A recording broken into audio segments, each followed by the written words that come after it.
भगवान और एक बूढ़े आदमी की सच्ची कहानी। एक आदमी जो जीवन भर राम नाम जपता रहा, अब वो बूढ़ा हो गया था। बूढ़ा ही नहीं हुआ था बल्कि इतना कमजोर हो चुका था कि अपनी जगह से बिना किसी सहारे के उठ भी नहीं पाता था। ऐसी स्थिति में भी उसने कभी राम नाम को अपने से अलग नहीं होने दिया। वो पूरा दिन मन में राम नाम लेता रहता। राम नाम की वजह से उसे अपनी तकलीफों को सहन करने की शक्ति मिलती। बूढ़े हो चुके इस आदमी को दो बेटे थे जो उसे नित्य कर्म करने में मदद करते। शुरू में वो बिना कहे ही खुद अपने बूढ़े बाप की सहायता कर दिया करते, फिर धीरे धीरे जब बाप खुद बुलाता तब आते। लेकिन जैसे जैसे वक्त बीतता गया तो वो दो तीन बार पुकारने के बाद भी मुश्किल से आते और कभी कभी रात को ना भी आते। अब हालत ऐसी हो चली थी कि अक्सर बूढ़ा बिस्तर गंदा कर दिया करता और जब तक उसके बेटों से सहायता ना मिलती ऐसे ही गंदे बिस्तर में पड़ा रहता। बुढ़ापा बढ़ता जा रहा था, उसकी नजरें कमजोर हो चुकी थी। इतनी बदहाली में भी उस आदमी ने राम नाम का साथ नहीं छोड़ा था। एक बार बूढ़े को नित्य क्रम करना था। उसने आवाज लगाई और अगले ही पल किसी ने उसका हाथ बड़ी कोमलता से पकड़ा और उसे नित्य क्रम करवाकर उसके बिस्तर पर लिटा दिया।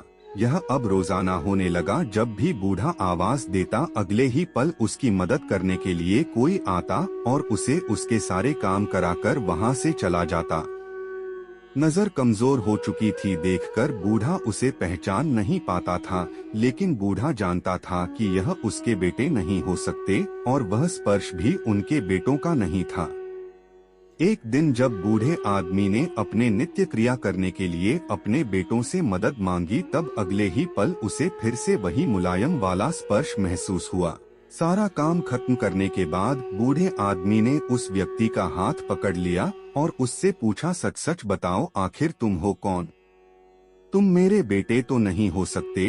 बूढ़े के सवाल के साथ उसके कमरे में बहुत तेज रोशनी हुई और प्रभु ने अपने दिव्य अवतार में वहां पर दर्शन दिए। किसी भी वस्तु को बड़ी मुश्किल से देख पाता था, वही बूढ़ा भगवान के दिव्य रूप को स्पष्ट रूप से देखने में समर्थ हो गया। जिस भगवान का नाम वह पूरा जीवन लेता रहा, उसे अपने पास पाकर बूढ़ा उनके चरणों में गिर पड़ा और बोला, भगवान मैं धन्य हो गया जो आपने मुझे साक्षात दर्शन दिए। लेकिन भगवान मैं बहुत शर्मिंदा हूँ क्योंकि मैंने आपसे मेरे नित्य क्रम करवाए। भगवान ने कहा, मेरे लिए सारे काम एक जैसे हैं। अगर वह काम मुझे अपने भक्तों के लिए करना पड़े तो मुझे सभी कामों में खुशी मिलती है। बूढ़े ने हाथ जोड़ते हुए भगवान से कहा, लेकिन भगवान आप यह सब करने के बजाय मुझे मुक्त ही क्यों नहीं कर देते? क्या आपके दर्शन मात्र से मेरी मुक्ति संभव नहीं है? यह सब प्रारब्ध की वजह से है। तुम्हारा प्रारब्ध बहुत कठिन है। अगर मंद होता तो मेरे दर्शन मात्र से तुम मुक्त हो जाते। मैं चाहूँ तो तुम्हें अभी मुक्त कर सकता हूँ, लेकिन फिर अगले जन्म में तुम्हें प्रारब्ध को भोगने के लिए आना पड़ेगा। इसलिए मैं तुम्हें खुद तुम्हारा प्रारब्ध काटकर मुक्त करवाने के लिए सहायता कर रहा हूँ, भगवान ने कहा। इतना बोलकर भगवान वहाँ से अंतर्धान हो गए।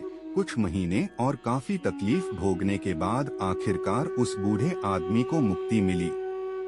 कहानी अच्छी लगी हो तो हमारे वीडियो को लाइक और चैनल को सब्सक्राइब कर ले।